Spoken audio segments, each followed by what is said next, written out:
Welcome to Dementia-Friendly Prince George's County, Maryland Northern Sector webinar series for caregivers. Today's topic is Moving Mom and Dad, sponsored by Prince George's County Government and the Department of Family Services. And welcome everyone to our evening presentation, Moving Mom and Dad. As Catherine said, I'm Jennifer Tilghman. I'm also a real estate agent and really a primary caregiver to my 91-year-old father. I decided to focus my real estate business on seniors and caregivers and adult children of elderly parents, being that I had firsthand experience in these later life transitions and decisions that have to be made. My parents came to live with me after Hurricane Katrina, and after moving them a couple of times just to find that right place, we had a talk and we all decided that maybe it might be best for them to move in with my husband and I. So, every family has different dynamics and different decisions are made, and there's no right or wrong decision. Um, so, tonight I want to discuss 5 common mistakes that adult children of aging parents make or have made, and how to avoid those mistakes. And this presentation was derived from a focus group discussion, and that was done by the Seniors Real Estate Institute, of which I'm also a member. So those who participated in the discussion shared what they learned as their parents aged and they were beginning to talk about housing and support decisions that had to be made. So we're going to move through the presentation now. And the first thing that I'd like to talk about is, what is successful aging? I'm sure everybody wants to, at some point, say that they are aging successfully. And so studies show that the most important factors contributing to successfully aging is first having a sense of purpose. A sense of being able to contribute to something. You want to be able to say that you value, or you live for something. I'm trying to get the words out, so that you can contribute to something. So you have some worth. I guess that's what I want to say. Another thing is that you want to be in good health. And in order to be in good health, you may need to have some regular physical activity, some regular exercising. And then, of course, adequate nutrition. When you don't have the right nutrition and you're not moving your body or whatever, then some things will start to your health will start to diminish. And then one thing that I feel people, and the studies did show this, and I totally agree with it, is that you want to have as much freedom and a sense of independence as possible. When your freedom starts to be taken away from you and decisions are made for you and all of that, that might not feel like you're aging successfully. And then lastly, having that informal and formal support when you need it. So these are the factors that they say, for a person to say that they're really aging successfully. And if you're like me, I want to hold on and try to keep these points, these factors in my life so that I can, continue to age successfully.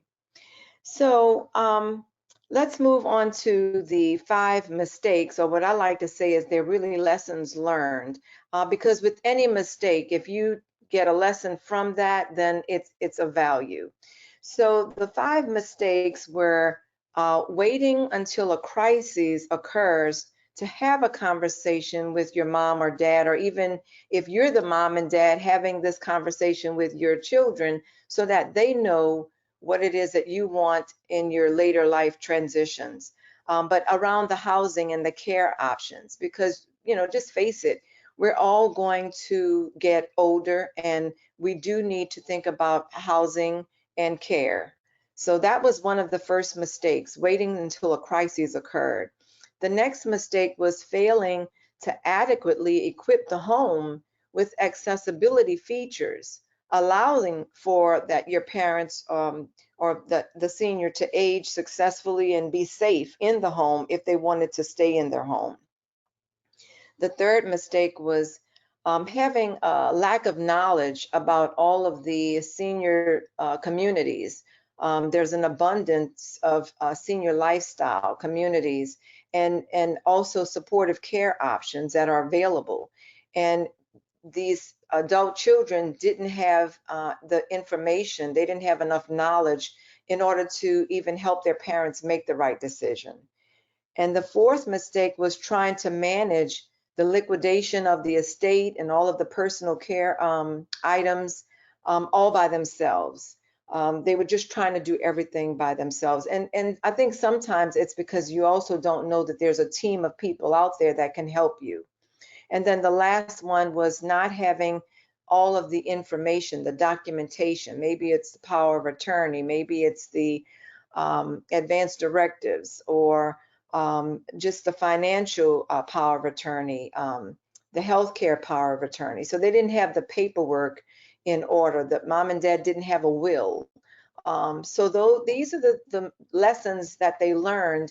And so now I'm going to move into how we can avoid some of the mistakes that they made and begin to implement some of these lessons. So to avoid the mistakes, the first one is having what we call the what if talk. And we're going to dive into each one of these. But the what if talk is just building some scenarios with your loved one as to what if this happened, or what if this, what if that, and having them think about those things and reflect on those things so that they come up with a plan. You can plan before something happens. The next thing is determining the priorities. So if your loved ones do say that they want to live in their home until they die, well, let's think about what has to happen. What are the priorities? What do we need to put in place? And then learning about the communities and options for aging in the community. So learning about all of the different types of housing and what has to happen, the different types of care packages and care managers. The fourth one is dealing with the stuff by yourself. Well, learning that there's resources available to you and you don't have to do everything by yourself. And then lastly is making sure that you do assemble all of these documents. So let's move into the what if talk. So not waiting until the crisis occurs, having that talk with your mom and dad. And what that looks like is maybe understanding the needs and concerns of these older adults.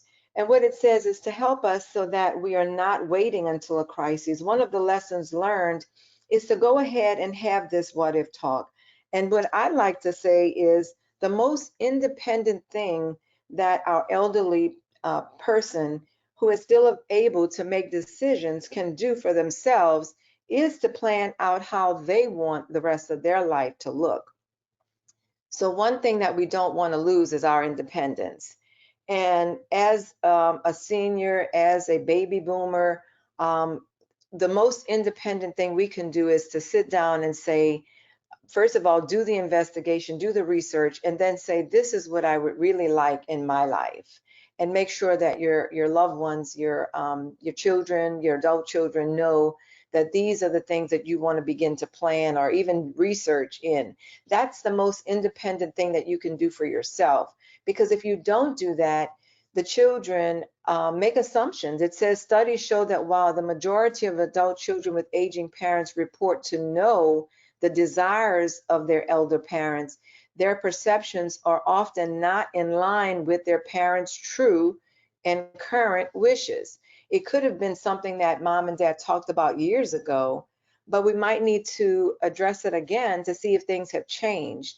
And it says, in fact, such perceptions are formulated without even having the actual conversations on the matter. So it's really important to have these talks with your elders in order to know exactly what it is that they would like. And so how do we approach the talk? Well, one thing that we might want to do is to listen and be open. Listen to what your elder parent is thinking. You know, listen, ask a couple of questions, and then listen to what they're saying. You might even just kind of like notice some of the things that they like to do, what brings them joy, and then have a conversation maybe even around that so you can explore a little bit more. But be open in that conversation. You don't want to just force something on them and say, oh, you know, we have to see, you know, talk about where you're going to move to because you're not going to be able to stay in this house, you know, something like that. You don't want to come across that way. You don't want to be their parent. So you don't want to proceed as though you're their parent. You want to come across as you're their partner, or you're still their child, and you are just seeking information so that you can best provide for them or help plan their future with them. So that's how we would want to approach that talk. It says one of the most difficult tasks when assisting older adults with this transition is actually deciding where they might want to move to. And unfortunately, when a time comes to move, if it's not well planned out, the move is hurried. You know, decisions are made quickly. And then that might, you know, open up maybe having to move again because we didn't, you know, take the time to really think about how, you know, that move needed to occur. Okay, so let's look a little further. We're going to get into some conversation starters as to how you might want to actually start the conversation. So we have just some ideas right here. So this one says, Dad, I know that you're okay living where you are right now, but I just wondered if you have ever thought about what you would do if what you would do if needed more help with managing the house, or if your health declined and you needed more support. So it's just asking Dad, you know, has he ever thought about that? You know, if he needed more support one day or he needed more help managing the home, that might be a good way to start. Another is, Dad, it occurs to me that you seem to be using only a small portion or percentage of this big house. Have you have you ever thought about finding something smaller? Another way of maybe just getting into that conversation. Two other examples, and these were things that actually came from that focus group. So, Mom, I went to a seminar recently, and the speaker knew a lot about houses in the area specifically designed for people over 55 who don't want to deal with yard maintenance. Did you know that there are options like that available nearby? And then another would be, Mom, I was talking to a friend, coworker, the other day, and she mentioned that her mom is moving into a senior living community nearby. She said it was something that her mom had planned to do for a while. I'm curious, what are your thoughts about those types of communities? Do you know anyone who lives at one? Again, another way, and I think we have one more, one more example. Dad, it occurs to me that you seem to be using oh, I already said that one, a small portion of the home. And then the last one, Mom and Dad, I would hope that you could both live together here forever. But some of my friends are helping their parents who are older than you two. And it just got me thinking about the what ifs. I was wondering if the two of you ever talk about living anywhere other than here. So again, these are just conversation starters that might help you in beginning to get into the conversations with the senior. And again, I'm not sure who I'm talking to, if I'm actually talking to the senior, but this will give you some ideas for yourself if your adult children, you know, just to help them to understand what your goals and what you would like to see in your later life transitions for housing and care. So let's look at some of the things that actually come into play when we're making these decisions. So consider the three primary considerations for moves, the requisite mindset or perspective leading to the individual's choices. So the first thing that might prompt a move is that you just want a lifestyle and amenity-based move. You know, maybe you're an empty nester, and you want to be close to your friends, or you want to be closer to your children. Um, so you have this big house and you don't really need the home, managing the home, and you just want to downsize. So that might be that lifestyle and amenity based move. You want to simplify your home maintenance. You want to have more time and accessibility to be more social with friends and hobbies. Your health care is still pretty good, so you don't really need to worry about that, but you might want to be closer to um, hospitals and things like that, just, in case you do need that. But there's no real immediate need for the healthcare. So that would just be a lifestyle or amenity-based move. And then you have your anticipatory or preparatory moves. And these are usually when your health is beginning to diminish, and it's, you're thinking about being close or being convenient to healthcare and personal care. So you're planning now for healthcare needs, and you might be in, or maybe your spouse is in an early phase of cognitive decline. You're thinking about long-term financial considerations and planning. Sometimes you don't really want to be a burden to your children, so you're beginning to think ahead and think about, where that move might be, so that you're not at the last minute in a crisis making the move. So you may want to be free from the home maintenance and the responsibilities. And again, you may not want to just be a burden on your family. And then the last move is a needs-based or crises-based move. And usually these occur, again, because we had not planned, and maybe mom and dad falls, or someone gets very sick and they need 24/7 care. And so these moves are done, in most cases, they're done quickly because you have to do something quickly, and they're not all thought out in detail. But physical or cognitive issues are requiring 24-hour supervision. You might be distant from your support, so maybe your family lives in another town, another state, and so you're going to need to move closer to where you can get some support. You have transportation needs.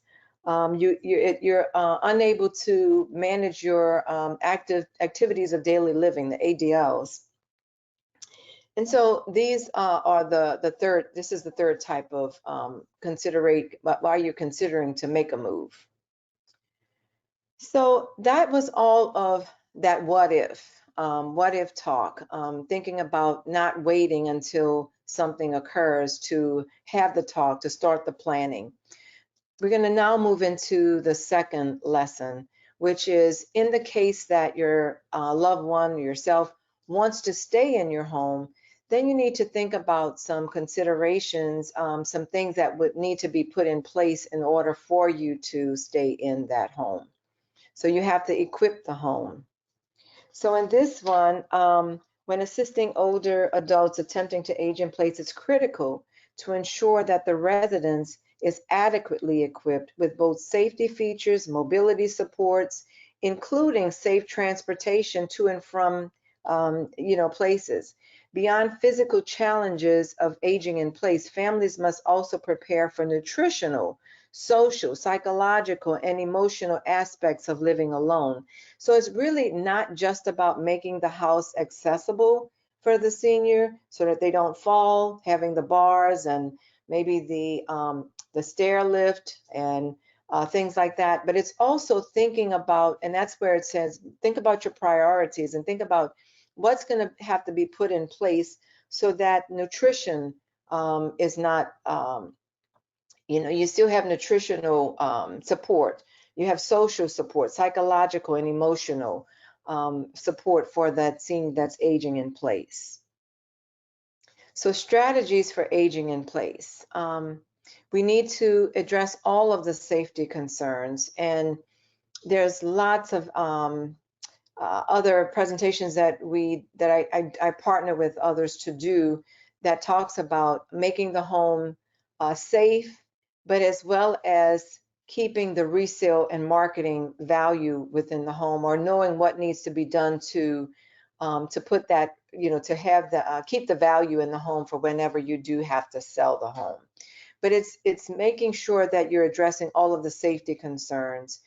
It's also preparing for emergencies. So what's going to happen when there is an emergency? Is there going to be a call button or something that you're going to be able to know that, the person who's in the home is okay? So what are the emergency plans? Have a plan to accommodate changes in daily routine. So maybe there's going to be an in-home caregiver that comes in, maybe someone that stays 24/7. You want to meet the need for companionship because we need community. We need to be able to be in community. Remember, one of the things I said for successful aging is a feeling of contribution, that you're worth something. So being in community is going to be supporting that.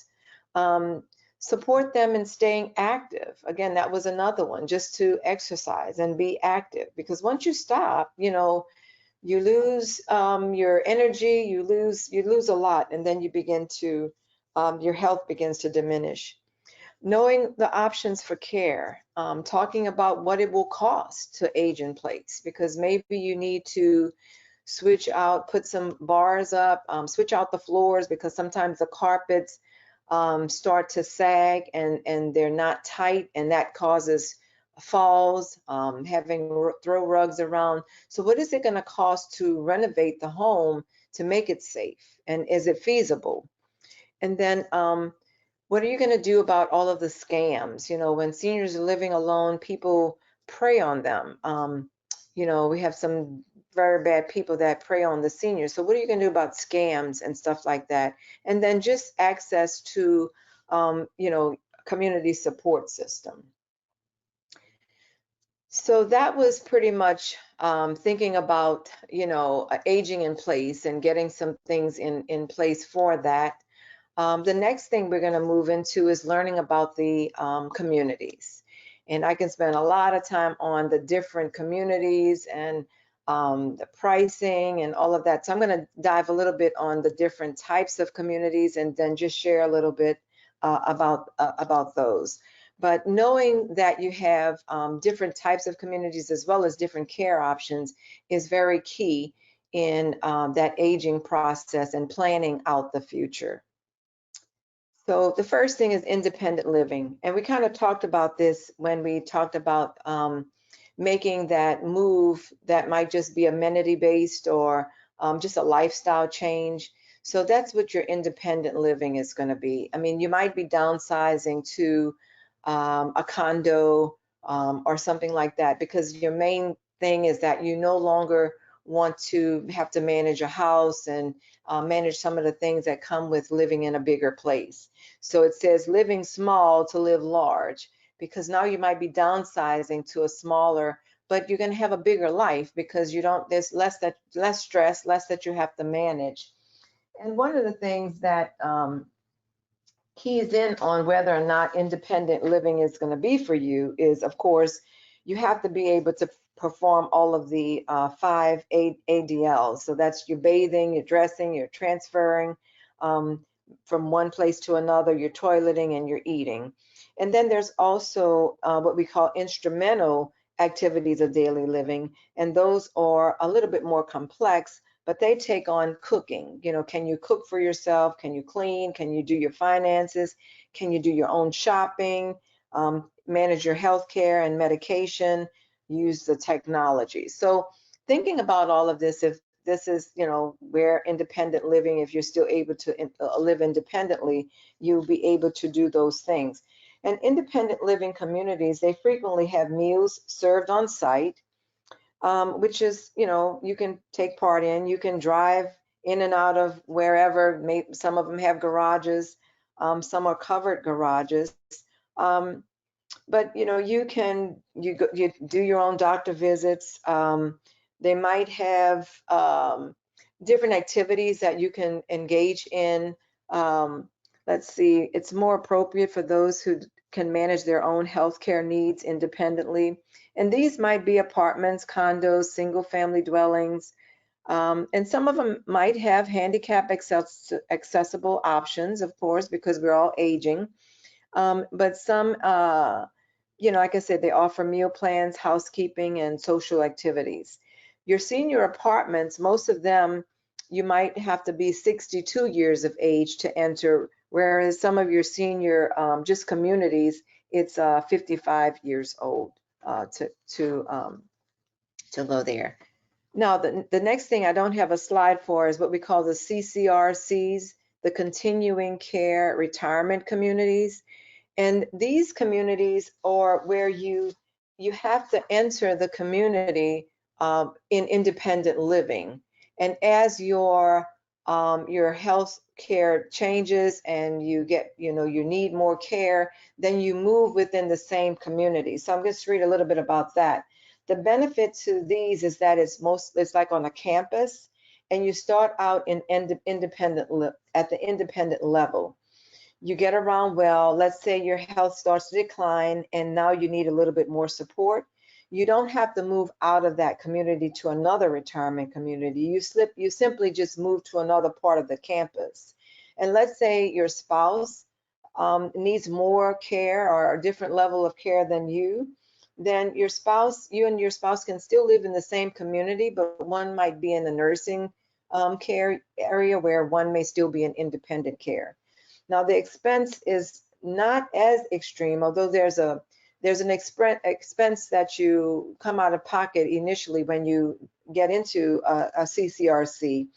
But if you thought about it, if you had to, let's say it says, if you needed to be an independent, but your spouse needed to be in a different community, you might be paying the expense of two different kinds of communities versus being all on one campus.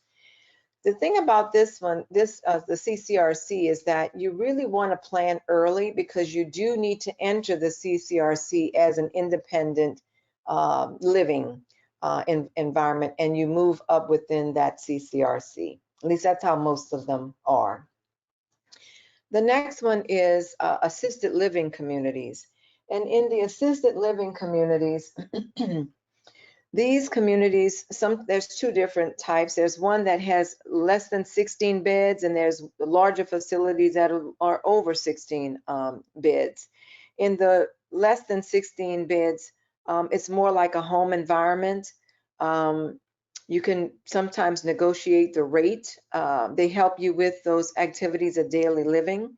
Whereas in the larger assisted living, there's usually a set rate. And they also help you with the activities of daily living, but it's more like an institutional setting. However, there's lots of things and amenities that you can do in the larger assisted living communities as well. With assisted living, again, they help you with the ADLs, and there's no ongoing medical care for you. You have to also be able to manage your medications and stuff like that. And then the next one is your skilled and memory care. And with the skilled and memory care, it is more of the institutional care. They provide 24-hour medical staff. They also assist with many or all of your ADLs. They also can provide some recreational activities for the residents. It's usually a higher cost. They can provide long and short term, because sometimes people will go into these types of communities when they have to do a rehab, when they're in rehab. You also have hospice care, where sometimes a hospice patient is also in one of these skilled communities, skilled nursing communities. You usually have to pay with private insurance or private pay, and like I said, it's usually a higher cost. So those were the various, and I'm sure, like I said, I can go into even more detail in some of the various differences in the living and care management of the different communities. I'm going to go over a couple of more focus group sharing. And this one is from a participant named Carol. She says, while my dad was alive, Mom seemed fine. They took care of each other and compensated for one another. But after Dad fell, passing away less than a month later, it quickly became evident that Mom wasn't able to stay at home by herself. She became anxious and agitated, got lost when driving to familiar places, and more symptoms of dementia began to show up.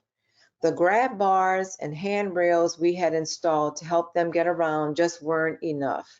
Despite our best efforts, we all knew she needed to move. So this is a case where maybe the parents wanted to age in place and the children put everything in place and got everything that they needed to age in place.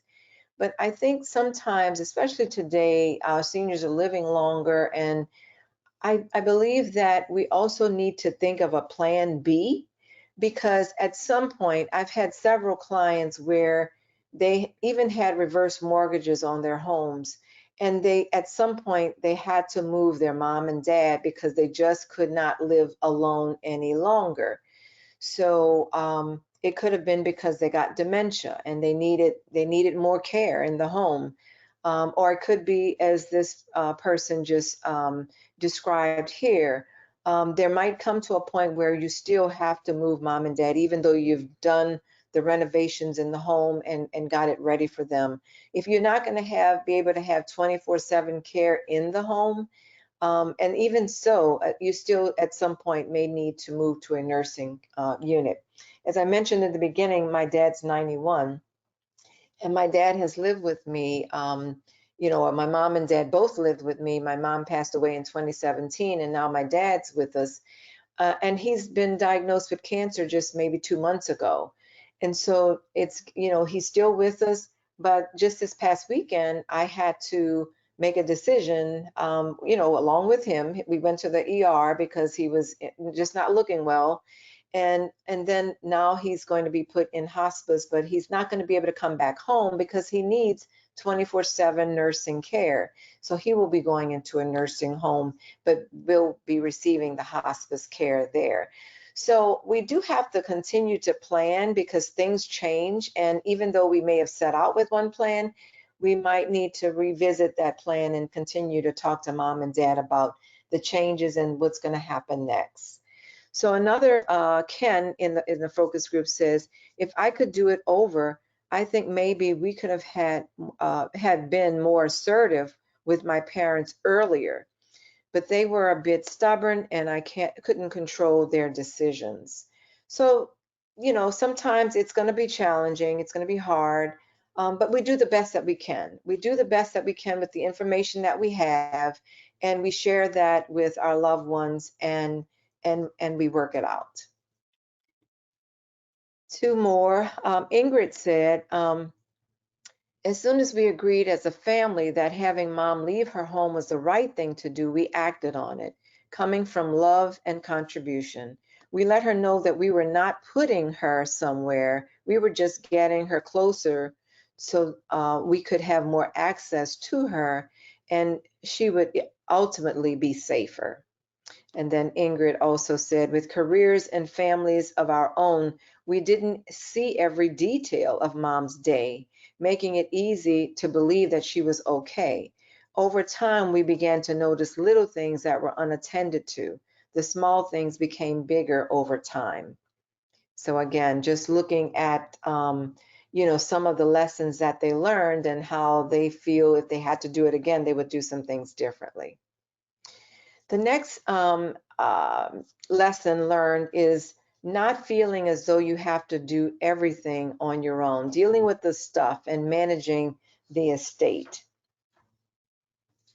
So in this particular slide, I used to actually have an estate liquidation or estate planning business along with my real estate business.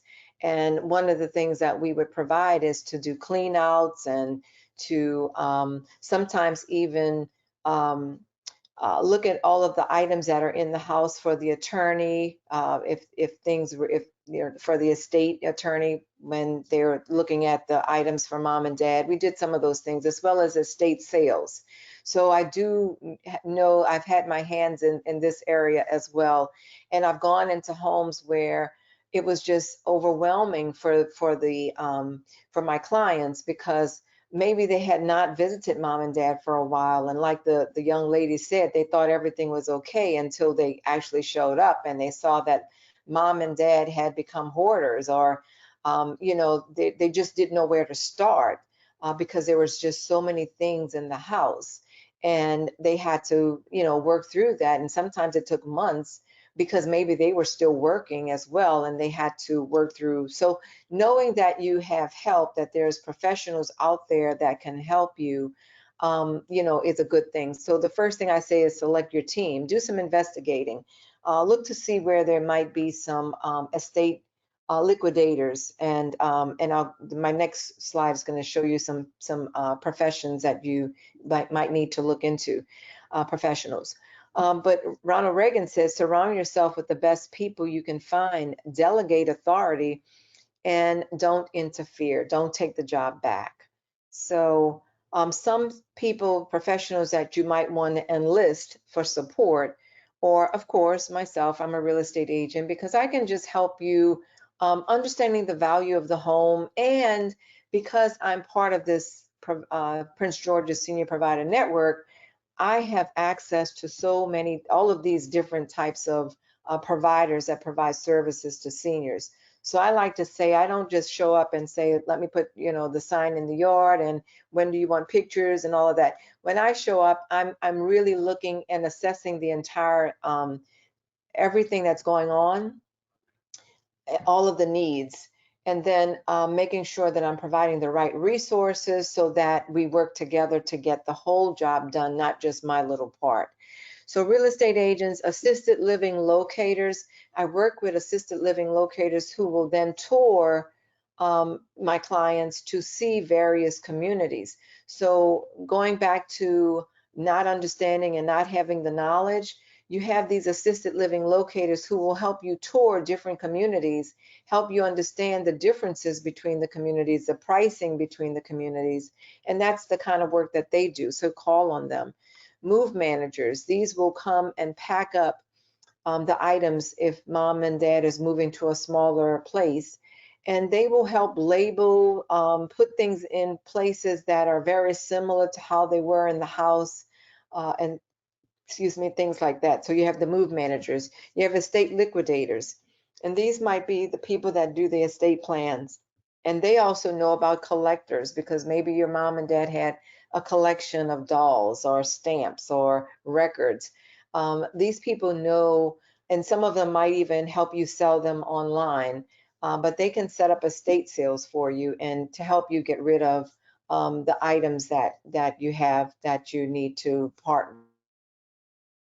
Organizers who will come and help you sort what's to be thrown away, what's to give to charity, what's going to be moved with mom and dad. And then you have your estate attorneys, which will help you with documentation, which we're going to get into next, and your financial planners, who will also be able to help you with documentation, setting up different types of funds, trust funds, just so that if you sell the house, you have some place to put the funds in order for mom and dad to be able to continue getting monthly um, funds to help them with healthcare and things like that. And then the geriatric care managers also will help you with all of your needs. They're going to look at the whole picture as well, and point you in the right direction, especially when your family members are not local. Geriatric care managers will take on that role and provide services and point you in the right direction. So enlist the support team so that you're not doing all of this and you're not overwhelmed by yourself. So more tips: start early and be patient. 3 to 6 months if possible. Discuss timelines and expectations. So yeah, plan early, get all of the information, draw out your plan as to how you're going to tackle it. Again, some adult children are still working, so they need the time to plan ahead. Do your research and ask lots of questions. Delegate as much as possible to the professionals, and then decide, should I do an estate sale or should I do a garage sale? A garage sale is probably not going to sell everything. So first check in with an estate liquidator to see if it's worth doing an estate sale, because you might get rid of more things. You may just gain more out of doing the estate sale and having someone else do that for you. And then this one is very, very important. It's something that my siblings and I are dealing with right now, but consider safety and your anxiety level before the dollars. My dad has the funds to pay for um, his nursing care. So let's put the money there so that he's comfortable, that we can get the job done, that we can have someone else doing that 24/7 care, and that we can then go and spend quality time with him in his last, days, weeks, that he has. So that's important. So I would say that the three most challenging tasks in this downsizing is sorting and organizing and selecting personal items to be moved, deciding what to do with the things that you're leaving behind. Are they thrown away? Do you give them to charity? Are they going to some of the family members? And then managing that actual liquidation process of those things. Again, have the move manager and the estate liquidator do those things for you. And then we move to step number 5, the mistake 5 and the lessons learned from it. And this one is really just having that information, adequate documentation. So again, the best way to avoid mistake number 5 is begin by putting these documentations in place sooner than later. You don't want to wait until your loved one is on their deathbed to start working on a power of attorney or of their will. You want to start thinking about some of these things ahead of time, bank accounts, all of the things that you're going to need to attend to at the end. You want to have those things in place ahead of time. Beyond typical estate planning, consult with qualified attorneys also about the what if scenarios. What if this happens? What if this happens? Based on current and possible future circumstances. And avoid using online legal resources just to save money, because it will likely cost you more in the long term if you weren't sure about something, and if you use the wrong form or you didn't have the education. There's so many free workshops. Other attorneys that are part of the Prince George's Senior Provider Network group have workshops that you can attend to get information. So you want to talk to the professionals. So beyond the basics, you need the power of attorney, a durable power of attorney, trust documents, death certificates. You even want to keep up with the home repairs. And this is just for when you're about to sell the home. It's always good to know, when did mom and dad last replace the furnace, or how old is the roof? Just things like that. It would be great to know so you can get the most money possible for your home when you're going to sell it. So just to recap, we're going to avoid the mistakes by not waiting until a crisis occurs, and not, adequately, equipping the home. We're going to have the knowledge that we need about the senior lifestyles and supportive care options available out there. We're not going to try to manage the estate by ourselves. We're going to call in the pros, and we will have adequate information and documentation. So these were the mistakes. And so the next steps are, as I mentioned, have those what if talks, determine what the priorities are, make that move wherever it's going to be, deal with the stuff, and assemble your important documents.